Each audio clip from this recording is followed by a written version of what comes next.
a waitress surviving on $5 tips, a millionaire dining with his most trusted friend, a single, overheard phone call that changes everything. Tiana Ramirez was just trying to get through her double shift when she heard words not meant for her ears, words of betrayal involving millions of dollars. She faced an impossible choice: stay silent and keep her job, or warn a wealthy stranger and risk losing everything. But when she spoke up, she didn't just lose her job, she made a powerful enemy. And the next morning, when a six-figure luxury car showed up at her rundown apartment, she realized the price of truth was far more dangerous than she could ever have imagined. The smell of seared scallops and old money defined the Courtyard. It was a restaurant that prided itself on understated elegance, which, as far as Tiana Ramirez could tell, meant charging $300 for a steak that came with one tragically lonely carrot. Tiana, 26, was an expert in carrying the weight of things. Tonight it was a heavy silver tray, balanced precariously on her left shoulder, laden with 3 verdant cocktails for table 12. But metaphorically, she carried the crushing weight of her younger brother Finn's upcoming surgery, the past-due rent on her tiny North Hollywood apartment, and the sour, pervasive knowledge that one slip-up here wouldn't just mean a broken glass. It would mean a broken life. She moved between the linen-draped tables with a practiced, ghost-like grace. Her black uniform was clean but frayed slightly at the cuffs, a detail that hadn't escaped the reptilian gaze of her manager, Mr. Brolin. Brolin, a man who looked like he'd been pickled in brine, loved to manage by proximity, which meant hovering near Tiana whenever a particularly wealthy-looking male patron was seated in her section. "Ramirez," he hissed, his voice a dry rustle as she passed the hostess stand. "Table 8. Be accommodating. Mr. Wainwright is back." Tiana nodded, her expression professionally blank. "Of course, Mr. Brolin." "And tuck your shirt in. We're not running a diner." Tiana resisted the urge to point out that her shirt was tucked in so tightly she could barely breathe. She simply adjusted her apron and grabbed 2 leather-bound menus. Table 8 was the good booth, a plush, semicircular enclave that offered privacy. 2 men were already seated. One was Declan Wainwright. Tiana knew him by sight, though not by reputation. He was perhaps in his late 30s, with a quiet, distracted air. He wore simple, expensive-looking sweaters and always seemed to be listening more than he spoke. He was polite, tipped well, but was ultimately forgettable, blending into the restaurant's expensive beige decor. The other man, however, was impossible to miss. This was Gideon Shaw. Gideon was all teeth, tan, and cufflinks that cost more than Tiana's car. Where Declan was quiet, Gideon was loud. He laughed in booming bursts, gestured with manicured hands, and treated Tiana with a slick, condescending charm that made her skin crawl. He called her sweetheart and darling, and had a habit of letting his gaze linger on her for just a second too long. "Gentlemen," Tiana said, her voice smooth and neutral, "welcome back to the Courtyard. Can I start you with some water and perhaps our specialty cocktail this evening?" Declan looked up from his phone, startled, as if just realizing where he was. "Oh, yes, Tiana, thank you. Still water for me. And a bottle of the Prieuré Roche Nuit Saint-Georges for the table, darling," Gideon boomed, not even looking at her. "The 2016. And don't bother Mr. Wainwright with the water. Bring him a proper drink. An old-fashioned. He looks like he needs it." "Just the water is fine, Gideon," Declan said quietly, a small frown appearing between his brows. "Nonsense." Gideon waved his hand dismissively. "The man's a hermit. He needs to live a little. Bring the bottle, Tiana, and the cocktails." Tiana held her customer service smile, a mask she had perfected over 6 years in the industry. Right away, sir." As she walked to the bar, she heard Gideon lean in close to Declan. "See? You're too soft, Dec. You let the world walk all over you, even the help." Tiana's hands tightened on her tray. She hated Gideon Shaw. She hated him for the casual cruelty, for the way he made Declan, his supposed friend, seem small. But mostly, she hated him because he reminded her of her ex-boyfriend, Derek, all flash, all charisma, and utterly, dangerously hollow inside. Derek had charmed his way into her life, co-signed on her credit cards, to build their future, and then vanished, leaving her with $20,000 in debt and a crippling mistrust of anyone who smiled too easily. She delivered the $1,000 bottle of wine. She opened it with a flourish. Gideon made her taste a sip to ensure it wasn't off, a power play that made Brolin, watching from across the room, nod in approval.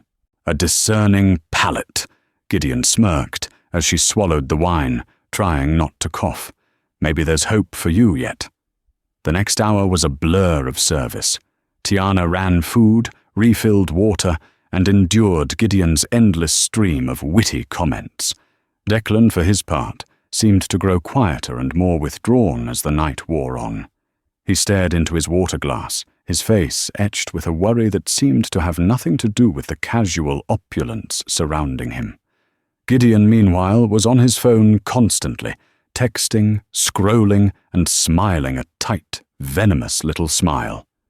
"This foundation," Gideon was saying, finally putting his phone down. "It's a masterpiece, Declan. The Wainwright Legacy Fund. Has a nice ring to it, doesn't it? We're helping people. Changing the world." Declan nodded slowly. "I hope so.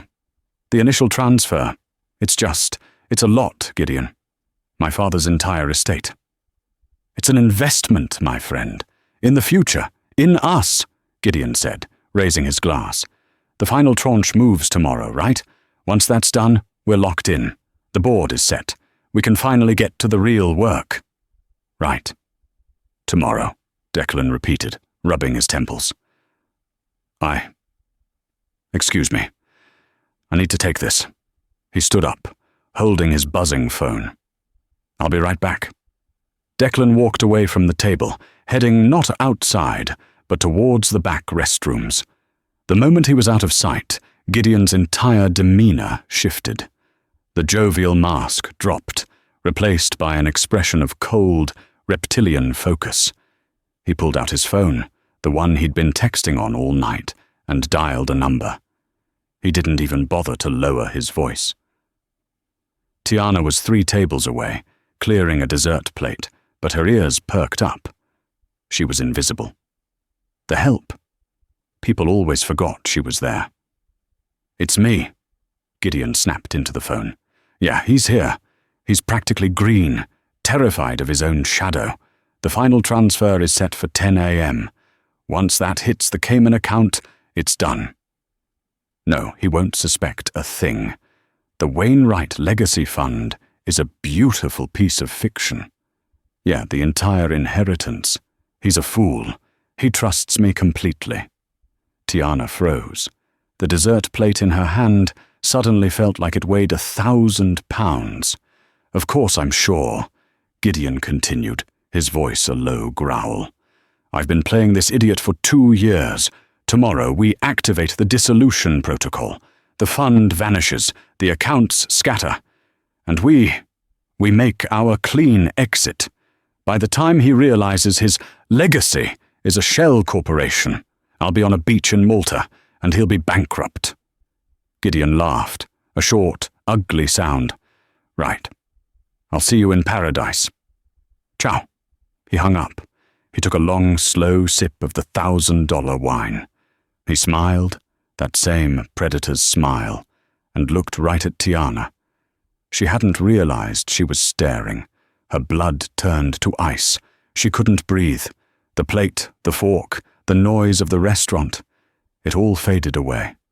All she could see was Derek's smile. All she could hear was the click of a shutting door. All she could feel was the cold dread of being conned. Gideon's smile widened. He raised his glass to her in a mock toast, a silent, terrifying acknowledgement. He knew she'd heard, and he knew she was just a waitress. What could she possibly do? For 10 agonizing seconds, Tiana's world compressed to the space between her, a man who had just admitted to grand larceny and the sticky remnants of a chocolate lava cake on a ceramic plate. He knows you heard. The thought was a scream in her mind. Gideon Shaw's eyes, cold and amused, were still locked on hers. He wasn't scared. He was daring her. He was a lion, and she was a field mouse. He had just admitted to destroying another man's life, and his only reaction to being overheard was to smirk. Tiana's training kicked in, a shield of autopilot. She broke eye contact first. She turned, walked to the kitchen, and placed the plate in the dish pit. Her hands were shaking so violently she had to grip the metal counter to steady them. "Ramirez, table 4 needs a fork," Brolin shouted from the doorway. She didn't respond. She couldn't. Cayman account. Clean exit. By the time he realizes, I'll be in Malta. It wasn't just chatter. It wasn't just bragging. It was the precise, cold language of a predator. And Declan Wainwright, the quiet man who apologized when she bumped him, was the prey. He was about to lose everything, his father's estate, his legacy. Tiana splashed cold water on her face from the service sink, ignoring the disgusted look from the chef. She thought of Finn. Her brother was the kindest person she knew. He was stuck in a body that was failing him, his medical bills piling up like snowdrifts, and his only hope was a surgery her meager tips would never cover. She was working 60-hour weeks, eating ramen noodles and clipping coupons, all to save a life. And Gideon Shaw was about to steal, in one morning, more money than Tiana's family would see in 10 lifetimes. The injustice of it was a physical, sour taste in her mouth, worse than the $1,000 wine.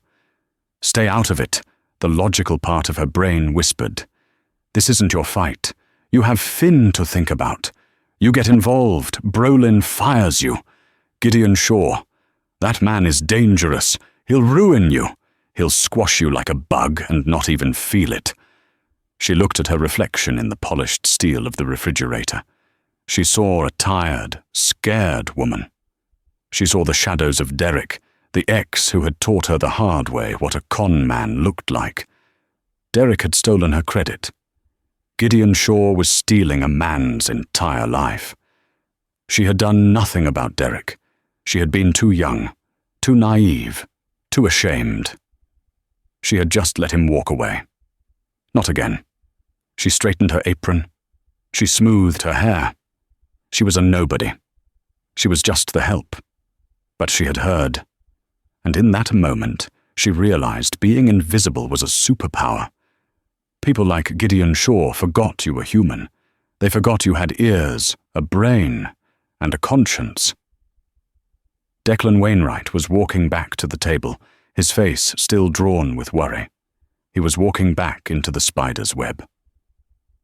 Tiana grabbed a pitcher of ice water, her hand now perfectly, unnervingly steady. She had a choice. She could be a ghost and let a man's life be ruined. Or she could be a person and risk her own. Damn it. Finn would be ashamed of me if I walked away. She intercepted Declan just as he was about to sit down. "Mr. Wainwright," she said, her voice low but clear, forcing him to stop. Gideon was looking at his phone again, that shark's smile back in place. "Oh, Tiana." "Yes?" "Is everything all right?" he asked, distracted. "No, sir, it's not." This was it. She had to do this in a way that Gideon, just 5 feet away, wouldn't hear. She needed a pretext. She moved slightly to the left, positioning her body between Declan and the table. "Sir, I seem to have—" "I'm so sorry. I've spilled a bit of water on your chair," she lied, her heart hammering against her ribs. Declan looked confused. It looks fine. Please, sir, let me wipe it down. It's just a few drops. But the fabric... She leaned in, feigning a dabbing motion with her clean cloth, forcing her voice into a whisper. Mr. Wainwright, you cannot trust Mr. Shaw. Declan froze. His eyes snapped from her cloth to her face. The distraction was gone, replaced by a sudden, sharp focus. What did you say? Please don't react, Tiana whispered, her eyes still on the stain. He's watching. Just listen. While you were gone, he made a phone call. She repeated the words, verbatim. Her memory, honed by years of taking complex orders without a notepad, was a steel trap. The final transfer is set for 10 a.m. Once that hits the Cayman account, it's done. By the time he realizes his legacy is a shell corporation, I'll be on a beach in Malta. Declan's face didn't just go pale, it went grey. He looked like he'd been punched in the stomach.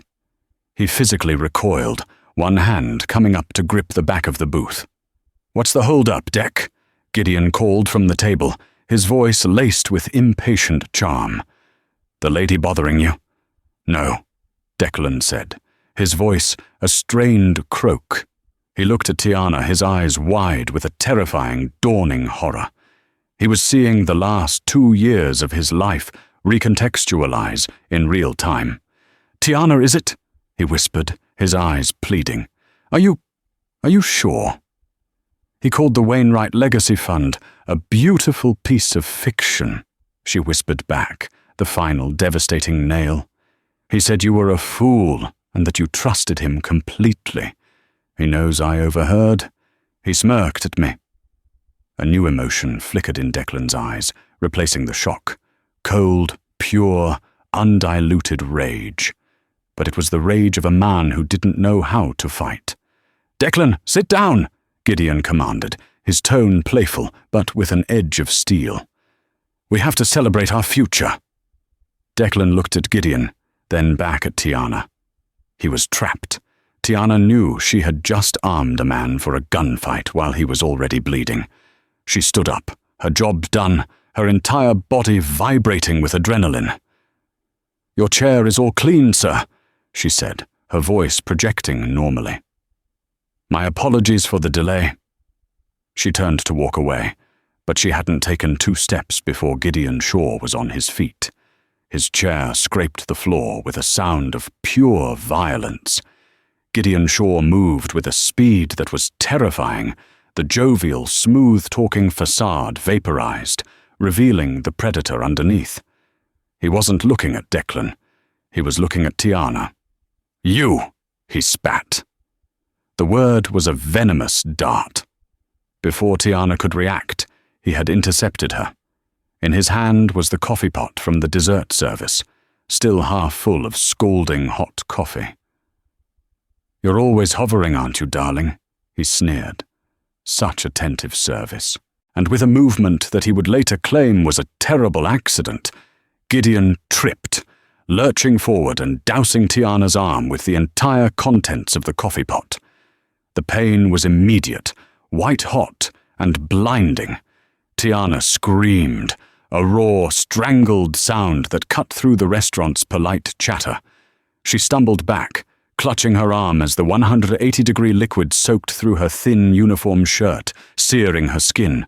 The silver tray she was still holding crashed to the floor, symbols of chaos. "Oh, my heavens!" Gideon feigned horror, his eyes wide and bright with malice. "I'm so clumsy. I am terribly, terribly sorry." The restaurant went silent. Diners stared. Declan was frozen at the booth, his face a mask of disbelief. And then Mr. Brolin was there, his face puce. "Ramirez!" he shrieked, his voice cracking. "What have you done?" She got in my way," Gideon said, shaking his head in mock sadness. "I was just trying to get by, and she's so clumsy. You," Tiana stammered, tears of agony and rage blurring her vision. Her arm felt like it was on fire. You did that on purpose. He... Mr. Brolin, Gideon said, cutting her off, his voice dripping with the authority of a man who knows his net worth. This waitress, Tiana, she has been harassing my guest all night. Declan, still in shock, finally spoke. Gideon, no, she was whispering to Mr. Wainwright, Gideon continued, speaking directly to Brolin, completely ignoring Declan. Trying to solicit him for money, I think. It was disgusting. And when I tried to intervene, she became agitated, and, well, you see the result. It was a perfect lie, devastatingly simple, and utterly brilliant. It painted Tiana as the aggressor, the gold digger, the hysterical woman. Mr. Brolin, that's not true, Tiana cried out, clutching her arm. The skin was already beginning to blister. He's lying. He was on the phone. He's stealing from Mr. Wainwright. Slap. The sound was sharp, finite. Mr. Brolin had hit her. Not a punch, but a hard, dismissive backhand across the face, designed more to silence than to harm. That is enough, Brolin whisper-screamed, his face inches from hers. You will not accuse our patrons. You will not harass Mr. Shaw and Mr. Wainwright. You are a disgrace to this establishment. Tiana's cheek stung, but it was nothing compared to the burn on her arm or the ice in her heart. She looked past Brolin, past Gideon's triumphant smirk, to Declan. Say something, her eyes screamed. Please tell them, do something. Declan Wainwright stood there, paralyzed. He opened his mouth, but no words came out. He was a man defined by inaction, a man who, as Gideon said, let the world walk all over him. He had just been handed the truth, and his first instinct was to watch, frozen, as the messenger was executed. That, more than the coffee, more than the slap, was what broke Tiana. You're fired, Ramirez, Brolin shouted, now playing to the crowd. Get your things. Get out of my restaurant. You are banned for life. Mr. Brolin, please, Tiana begged, the fight draining out of her. My job. Please. Out! He pointed a trembling finger toward the service door. Now! Gideon Shaw watched her, that same cold, amused smile back on his face. He had won. He had silenced her, discredited her, and disposed of her, all in under 30 seconds. He turned back to the table and calmly retrieved his phone. Well, he said to Declan, who was still standing, pale and shaking. That was a dreadful scene. Good help is so hard to find. Now sit. Let's finish our wine. We have a glorious future to toast. Tiana locked eyes with Declan one last time. He looked away, ashamed. He sat down. He sat back down at the table with the man who was robbing him. With a sob that was half pain, half despair, Tiana turned. She ignored Brolin's hateful glare. She ignored the whispers of the diners. She walked, clutching her blistering arm, through the kitchen, past the dishwashers who averted their eyes. She grabbed her cheap purse from her locker, her work-issued time card, and her bus pass. She didn't have a jacket. She pushed open the back alley door and collapsed against the brick wall, the cold night air hitting her burned skin like a fresh assault. The stench of the dumpster, rotting food, stale wine, filled her lungs. She was fired. She was injured. She had no money for the rent, no money for Finn's surgery, and Declan Wainwright, the man she had tried to save, had watched her be sacrificed, and then sat back down to share a drink with his executioner. She had lost everything, and she had accomplished nothing. The transfer would still happen at 10 a.m. Gideon Shaw would still get away with it. She had warned the millionaire, and in return, she had been ruined. The bus ride home was a symphony of small humiliations. The other passengers on the 2 a.m. bus, the graveyard shifters, the drunk, the exhausted, either stared at her or made a conscious effort not to. She was a mess. Tears streamed down her face, cutting clean paths through the soot of the alley. Her uniform was stained with coffee. And her arm was a geography of pain, a red, blistering map of her own stupidity. She had tried to run it under cold water in the alley, but the spigot was dry. Now, every jolt of the bus, every brush of the fabric, sent a fresh jolt of agony through her. She fumbled for her keys at the door of her third-floor walk-up, her good hand shaking with adrenaline fatigue. The apartment she shared with her roommate, Paige, was dark. Paige was a nursing student, and she was likely either at a late study group or on a clinical rotation. Tiana didn't bother with the lights. She locked the 3 deadbolts, a ritual of a woman living in a bad neighborhood, and stumbled to the bathroom. The fluorescent light was merciless. It flickered on, buzzing, revealing the damage. Her cheek was an angry red. Her arm, from elbow to wrist, was a patchwork of angry, weeping blisters. It was a second-degree burn, at least. She gritted her teeth and held her arm under the tub faucet, running the cold water until her entire body shivered. The relief was instant, but temporary. She knew this needed professional medical attention. She also knew her, now former job's insurance policy was a joke, with a deductible she couldn't possibly meet. With a sigh, she gently pat-dried the surrounding skin, found some gauze and medical tape in the cabinet, and did her best to wrap the wound. It was a clumsy, pathetic job. She collapsed onto her bed, a lumpy mattress on the floor of her tiny room. The phone. She had to call. Who? She couldn't call her mum. It would only terrify her. She couldn't tell Finn. He needed to rest before his surgery next month. She pulled out her phone. 2:47 a.m. She had 34 unread texts in the Courtyard staff group chat. Brolin just fired Tiana in the middle of the floor. WTF happened? Heard she attacked table 8. No way, she spilled coffee. That finance bro was a dick. Brolin hit her. Seriously? Tiana's thumb hovered over the block button. She couldn't read this. She powered the phone off and threw it against the pile of laundry in the corner. She lay in the dark, staring at the ceiling, where the headlights of passing cars cast fleeting, ghostly shadows. The scene played in her head on a loop, a personal horror film. Gideon's smirk, the scalding liquid, Brolin's slap, and worst of all, Declan's silence. He sat back down. Why had she said anything? What part of her, what arrogant, stupid part, thought that a waitress could make a difference in a world run by men like Gideon Shaw? She wasn't a hero in a movie. She was a supporting character, and she had just been written out of the script.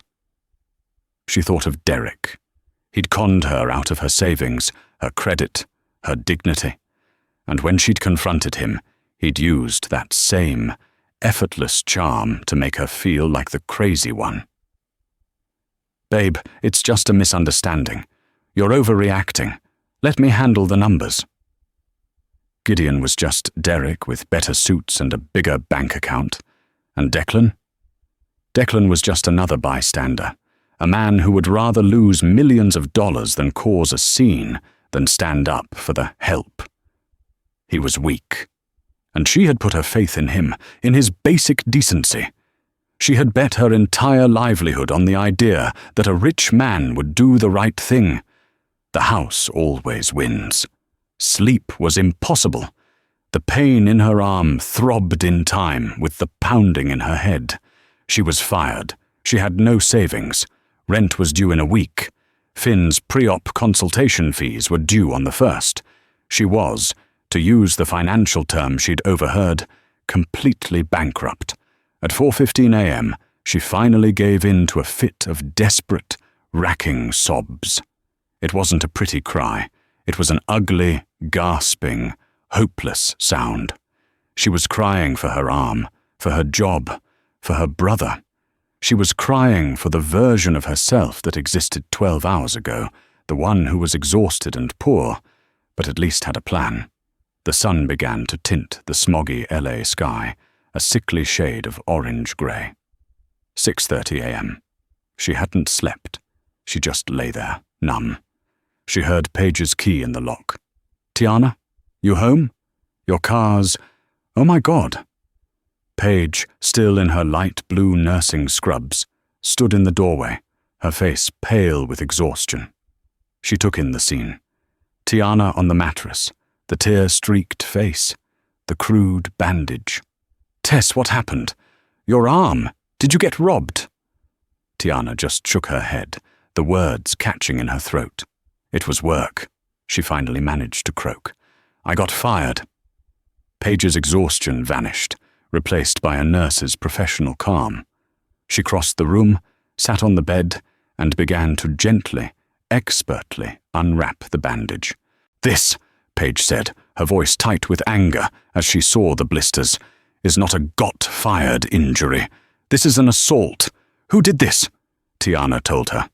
Every word, the quiet millionaire, the slick friend, the overheard call, the warning, the coffee, the slap, and Declan's final, devastating act of cowardice. Paige listened, her expression hardening.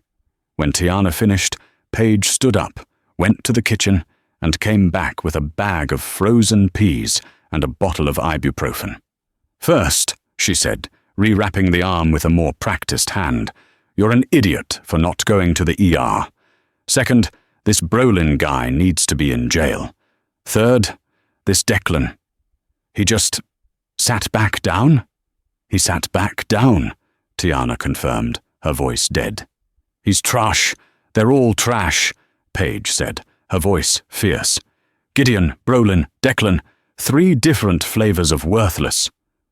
"The transfer is at 10 a.m., Paige," Tiana whispered, looking at the clock. It was 7:02 a.m. "In 3 hours that monster is going to get away with it. And I'm just here, with frozen peas." "You did what you could, Tess," Paige said softly. "You did more than anyone else would have. You're the best person I know." "It wasn't enough," Tiana said, closing her eyes. It wasn't enough. She must have drifted into a state of exhausted shock, because the next thing she knew, Paige was shaking her shoulder. "Tess? Tess, wake up." "What? Is it 10? "No, it's 8:15 and— You need to come see this." "See what?" Tiana's voice was hoarse. "Just come to the window and bring the T-ball bat." Confused, Tiana got up, her whole body aching. She followed Paige to the living room window, which overlooked their building's tiny, cracked parking lot and the street beyond. "What am I looking at?" "Look," Paige said, pointing. There, parked directly in front of their crumbling apartment building, was a car. It wasn't just a car. It was a brand-new, gleaming black Bentley Flying Spur. It was so new, it still had the temporary tags in the window. It was a $250,000 monument to wealth, idling silently on their potholed street. A man in a sharp black suit stood beside it. "Is that a movie?" Tiana whispered. "I don't think so," Paige said. "He's been standing there for 5 minutes. He's looking at our building." As they watched, the man in the suit looked at a piece of paper in his hand, then up at their apartment number. He stepped out of view, and a moment later, the building's ancient, buzzing intercom shrieked. Paige looked at Tiana, her eyes wide. "Don't answer it!" The intercom shrieked again, and again. Then a heavy thud, thud, thud on their apartment door. "Miss Tiana Ramirez," a deep voice called through the wood. "I have a delivery for you." Tiana and Paige stared at each other, the T-ball bat held uselessly between them. A delivery. "It's not 10 a.m. yet," Tiana whispered, a new cold kind of terror creeping into her veins. "It's not Declan. He's a coward." "Then who?" Paige whispered back. "Is it?" The man at the door was built like a refrigerator, and his suit was probably worth more than Tiana's entire apartment. He was not, however, the man from the car. This man was broader, rougher, and had a small white scar that cut through his left eyebrow. He looked less like a driver and more like a bouncer. "Ms. Tiana Ramirez?" he asked. His voice was a low, gravelly rumble. Tiana stood half-hidden behind the door, which was held open only by the length of the security chain. Paige was behind her, phone in hand, ready to dial 911. "Who are you?" Tiana's voice was a weak squeak. The man sighed, annoyed. "I'm not here to chat. I have a delivery for you. From Mr. Gideon Shaw." The name hit Tiana like a second slap. Gideon, not Declan. Gideon. Her blood ran cold. This wasn't a rescue. This was a follow-up. I don't want anything from him," Tiana said, trying to push the door closed. The man's foot, clad in a $1,000 Italian leather shoe, blocked the door before the chain could even go taut. "He insisted," the man said. He wasn't aggressive, just implacable. He felt just terrible about the misunderstanding. Last night. The coffee. Your job. A real shame. He reached into his breast pocket and produced a thick, cream-colored envelope. He pushed it through the gap in the door. Tiana flinched, but the man just dropped it onto the floor. "And," he continued, nodding toward the window, "the car." "The car?" Paige choked out from behind Tiana. "The car," the man confirmed. "A 2025 Bentley Flying Spur. It's yours. Title, registration, and a 1-year prepaid insurance policy are in that envelope.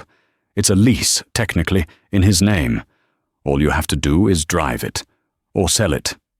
He doesn't care. He said to consider it a severance package for your trouble." Tiana stared at the envelope on her doormat. A car worth more than the building she was standing in. What's the catch? Tiana's voice was stronger now, laced with suspicion. The man almost smiled. "The catch is, there is no catch.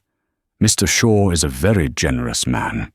He hates to see a hard-working girl like you suffer. All he asks," and here his voice dropped, losing all its manufactured pleasantness, "is for your discretion." "Discretion?" "He said you'd understand. He said you're a smart girl. Smart girls know when to keep their mouths shut. They know when to forget.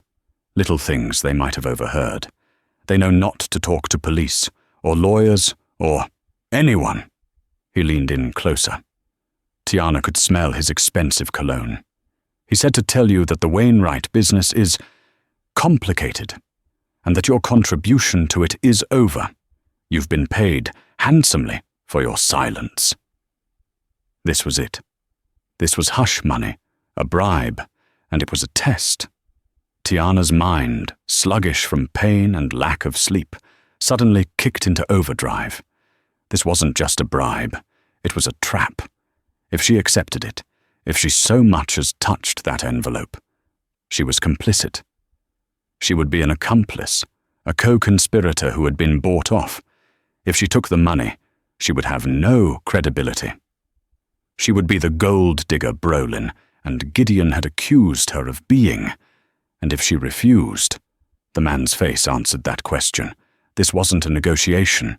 It was a threat, wrapped in luxury. "Tell Mr. Shaw," Tiana started, her voice shaking. "What?" the man prompted. "Tell him I need a minute to think. My arm. I'm in a lot of pain." The man's eyes flickered to her bandaged arm, and for the first time he looked, not sympathetic, but interested. "Nasty burn. Hot coffee can do that. You should see a doctor. Oh, wait." He pulled another, smaller envelope from his other breast pocket. "My mistake. This is also for you." He dropped it. It landed with a heavy thwack. "What is this?" $10,000. In cash. For your medical expenses. Mr. Shaw is very thorough."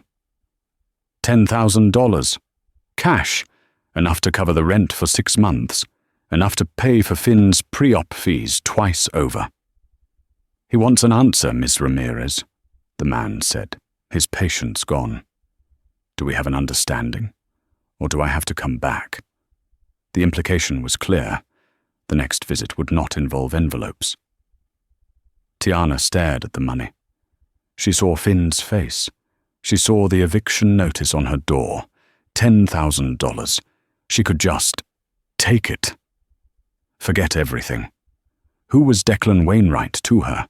A weak, useless man who hadn't lifted a finger to help her. Why was she protecting him? Gideon was right. She'd be stupid not to take it. "Tess," Paige whispered, her hand gripping Tiana's good arm. "Don't." Tiana looked at the man's cold, expectant eyes. She looked at the money.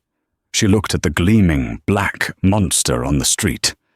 Get it away from my door," Tiana whispered. "What? I don't want it!"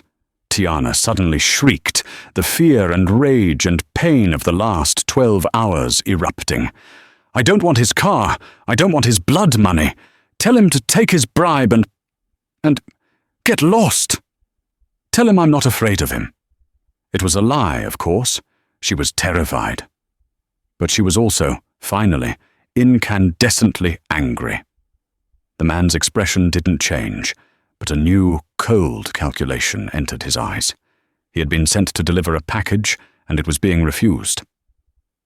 "That's a very expensive mistake, Miss Ramirez," he said slowly. "Mr. Shaw is not a man who likes to be told no. He's persuasive. Get off my porch." Tiana slammed the door, the wood shuddering in its frame. She fumbled with the chain, unhooked it, and slammed the 3 deadbolts home. She and Paige collapsed against the door, their hearts pounding in unison. They listened. They heard the man's heavy footsteps walk away. They heard him descend the stairs. Tiana ran to the window.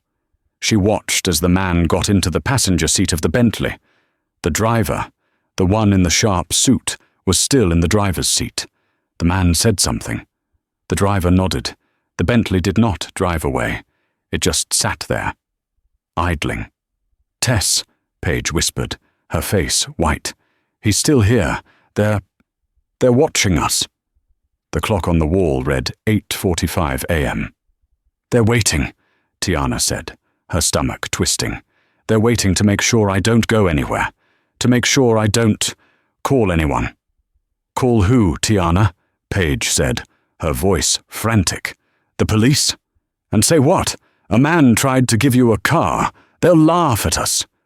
"I don't know," Tiana said, her mind racing.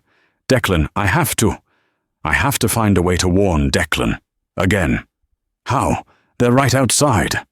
Tiana looked around her tiny apartment, her eyes falling on the kitchen fire escape. "He thinks I'm a mouse," Tiana said, a strange, hard calm settling over her. "He thinks he can buy me, or scare me, or burn me. He thinks I'm just a stupid waitress." She walked to her bedroom and pulled on a hoodie, wincing as it brushed her arm. She grabbed her sneakers. "He's wrong." "Tess, what are you doing?" Paige cried, following her. "You can't! They'll see you." "They're watching the front," Tiana said, her voice grim. "They're not watching the alley." She grabbed her dead phone from the laundry pile and her charger. "Call the police. Tell them there's a strange car outside your building, and the men inside are harassing you. It won't get rid of them, but it might distract them." "Tess, this is crazy." "It's 8:50 a.m., Tiana said, stuffing her phone into her pocket. "I have 1 hour to stop that transfer, and I'm not letting that monster win." She slid open the fire escape window. The metal was cold and rusted. "Lock this behind me," she ordered. "And Paige, don't open the door. For anyone. Tiana." But Tiana was already gone, climbing down the rickety metal steps into the pre-dawn gloom of the alley, her burned arm screaming in protest, with no plan, no money, and 2 very dangerous men watching her front door. The fire escape was a skeleton of rusted, ice-cold iron. Tiana bit back a scream as she put weight on her left hand, her burned arm exploding in a galaxy of white-hot pain. The fabric of her hoodie, which she'd pulled on in a desperate, adrenaline-fueled haze, ground against the weeping blisters. "Don't make a sound! Don't make a sound!" She half slid, half climbed down the 3 flights, her body trembling with a mixture of agony and terror. Every clang of her sneaker on a rung sounded like a gunshot in the pre-dawn silence. She glanced up, expecting to see one of the men peering over the roof. But there was nothing. They were watching the front, just as she'd gambled. She landed on the cracked pavement of the alley with a jarring thud, her knees buckling. The smell of wet garbage and sour, old beer filled her lungs. For a moment, she just knelt on the filthy ground, gasping, her vision swimming from the pain. Get up, Ramirez." She forced herself to her feet and ran. Hunched low, she sprinted past graffiti-covered dumpsters and piles of sodden cardboard, her good hand clutching her throbbing arm. She didn't slow until she burst out of the alley's narrow mouth and onto the next street over. She was free, and completely, terrifyingly exposed. The sun was just starting to burn through the morning smog. A few people were walking dogs, grabbing coffee. The mundane, normal world felt like a cruel joke. She ducked into the alcove of a closed, dry cleaner, her back pressed against the cold glass. Her heart hammered so hard she thought it might break her ribs. Her phone. She fumbled in her pocket for the dead phone and the small, lipstick-sized charging brick she always carried. Her fingers were clumsy, shaking so badly she could barely fit the cable into the port. The screen flickered on. 12% battery. Think, Tiana, think. What was her plan? Run to the police? She pictured herself, wild-eyed, reeking of garbage, her arm crudely bandaged, trying to explain. "Hi, a millionaire is being robbed by his friend, and they tried to give me a Bentley and $10,000 as hush money." They would think she was delusional, a druggie, or part of a scam herself. She had no proof, just a crazy story. She was alone, utterly, hopelessly alone. Her phone, still plugged into the brick, gave a weak buzz.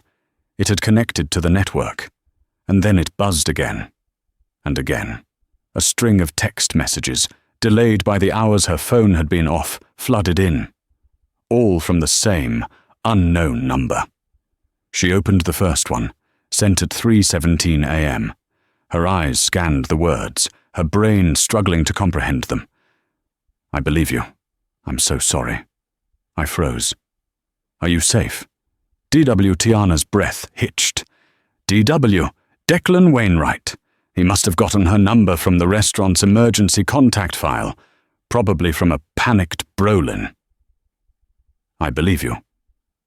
The words were a lifeline, the entire crushing weight of the night, the shame, the humiliation, the feeling of being a hysterical, disposable nobody, began to lift. He hadn't thought she was a liar. He had believed her. Her trembling thumb scrolled to the next message, sent at 7:30 a.m. "Tiana, I need to speak with you. Gideon doesn't know I have this number. Please tell me where you are. My lawyer is with me. We are trying to stop it." Lawyer. He hadn't just gone home. He'd called his lawyer in the middle of the night. Then, the third text, the one that made her blood run cold. Sent just 15 minutes ago at 8:45 a.m. "Gideon just called me, furious. He's asking if I've heard from you. He's trying to find you. He sent men. He's at my bank. The transfer is being forced. Please, where are you?" It all crashed into place. The men at her door, the Bentley, the cash. It wasn't just a bribe to shut her up. It was containment. Gideon had found out Declan was moving against him, and his first, panicked thought was to find and silence the one person who could corroborate the entire fraud. Her.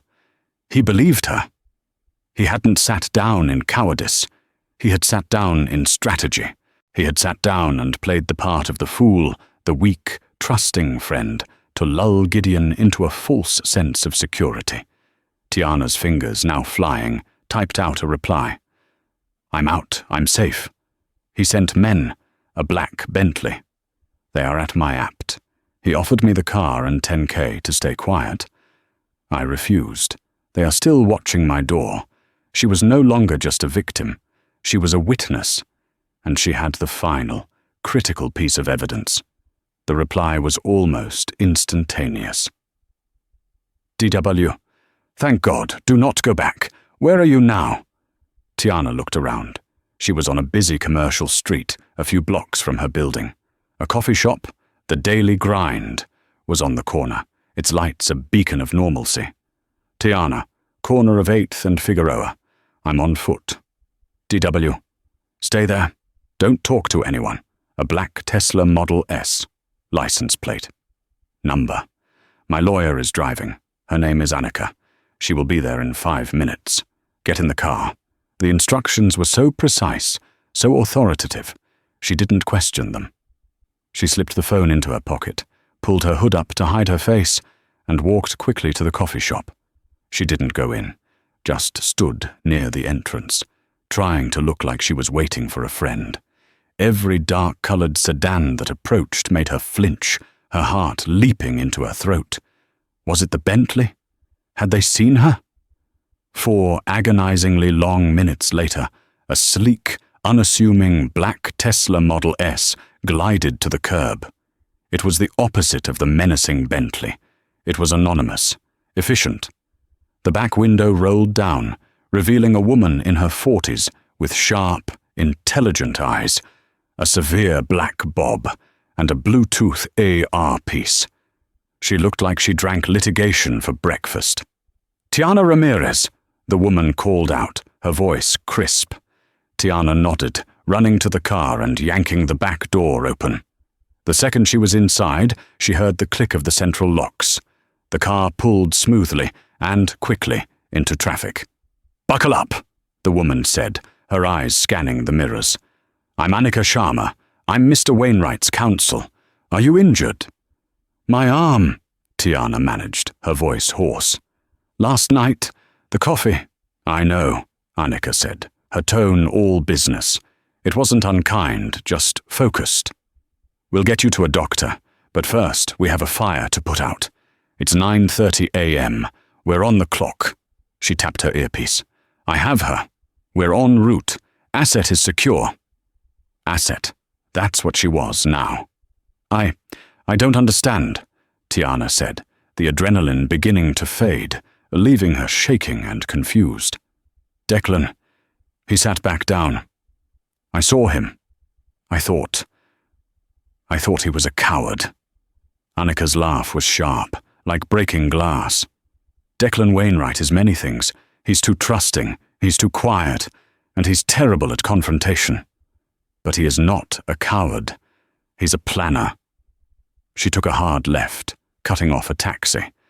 He sat back down and played the fool, just as he's been doing for 2 years. He toasted Gideon.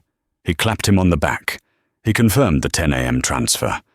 And all the while, she tapped her earpiece again, he was texting me under the table. He was lulling the shark. So he knew. He knew Gideon was... He suspected, Annika corrected. For 6 months, we've known Gideon was skimming. But we couldn't prove it. The legacy fund was the end game, and we were locked out of the paperwork. We had a wall of lawyers and shell companies. We were missing the why and how. Then you came along. Annika's eyes met hers in the rear-view mirror. "Your words, Tiana," came an account. "Shell Corporation. Beautiful piece of fiction. You didn't just give us a warning. You gave us the entire unlocked case. You were the missing key." Tiana's mind reeled. She, a waitress just trying to survive her shift, had been the linchpin in a multi-million-dollar fraud investigation. "So what now? Where are we going? You said Gideon is at the bank." "He is," Annika said. "He's at Declan's primary bank, trying to execute the wire transfer. He thinks Declan is at his beach house in Malibu, meditating and ignoring the chaos. He thinks he's won." The car was descending, the sunlight disappearing as they drove deep into a private underground garage. It was not a public parking structure. "But Declan isn't in Malibu." The Tesla slid into a reserved spot, marked Sharma and Associates. Annika killed the engine. "He's upstairs." The following 6 months were a blur of sterile, unfamiliar rooms. First, there was the hospital. The burn on her arm was severe, requiring a skin graft. Declan had insisted on the best plastic surgeon in Los Angeles. Annika Sharma was there when Tiana woke up, not with flowers, but with a retainer. "Declan is suing Mr. Brolin and the courtyard for wrongful termination and assault," Annika stated, "all business. He is covering all legal fees, medical bills, and your lost wages. With interest." Tiana, groggy from the procedure, just nodded. From the hospital, she and Paige were moved to a high-security, high-rise condo. Declan, taking no chances, had also moved her brother. When Tiana learned that Finn was at a private clinic in Boston, his surgery scheduled and fully paid for, she finally broke down in tears of pure relief. The next rooms were legal. Depositions, witness prep, federal offices. Tiana, her arm in a compression sleeve, told her story again and again. Gideon Shaw's empire of lies, built on a decade of charm, crumbled under the weight of one sloppy, arrogant bribe. The Bentley and the cash, his attempt to silence her, was the witness tampering charge that made his conviction a certainty. He was facing 20 to 30 years. The courtyard, facing a mountain of litigation, settled with Tiana for a sum that made her head spin. Throughout it all, Declan was a quiet, constant presence. This was not a romance. It was a partnership forged in crisis. 6 months after that night, he visited her at the condo. The man who had been a passive victim was gone, replaced by someone energized and focused. "It's over," he said. "Gideon's been sentenced." "And Finn," Tiana said, a genuine smile touching her lips, "is walking without pain. The doctor said the surgery was a complete success." "That," Declan said, "is the best news I've had all year." A comfortable silence settled between them. "So, what now?" Tiana asked. "The trial's done. You got your money back. Finn is better. I guess I should start looking for a new job." "A new job?" Declan repeated. "Yes, I've been thinking about that." He slid a portfolio across the table. It wasn't a check. It was a business proposal. "The Wainwright Legacy Fund," he said. "It was a fiction. I'm making it real." Tiana opened the folder.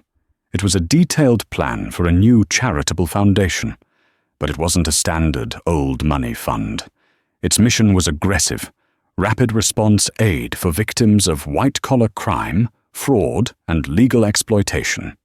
"I was his victim," Declan said, "but I was a victim with $1 billion safety net. I'm interested in the people who aren't, the people who lose their life savings to a Derek, the people who get fired for telling the truth, the people who get conned and have nowhere to turn." He pointed to a line on the organizational chart, Director of Case Assessment. "I need someone to run the intake," he said.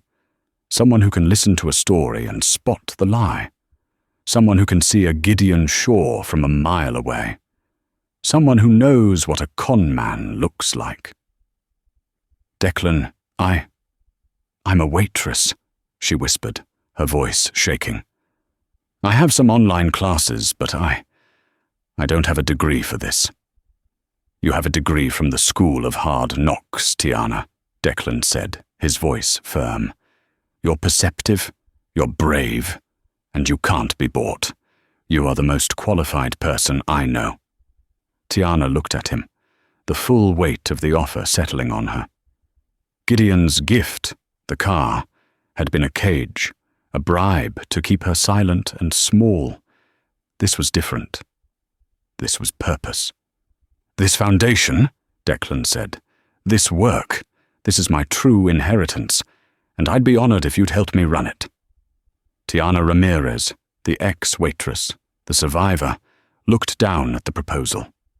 She thought of the scalding coffee, the cold alley, the terror, and she thought of the satisfaction of seeing a bully finally face justice. She looked up, her voice steady.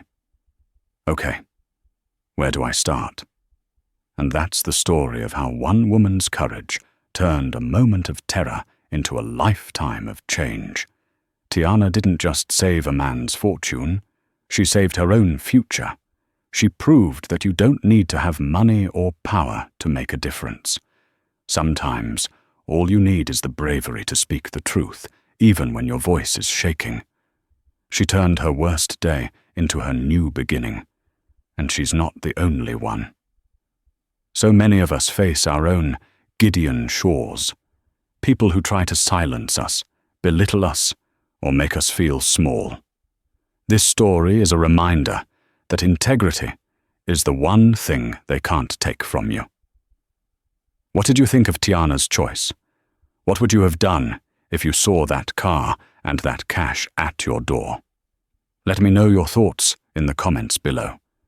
If this story moved you, please show your support by hitting that like button, share it with someone who needs to hear it, and most importantly, subscribe to our channel for more real-life stories of drama, twists, and incredible resilience. We have a new story every week, and you don't want to miss it. Thanks for listening.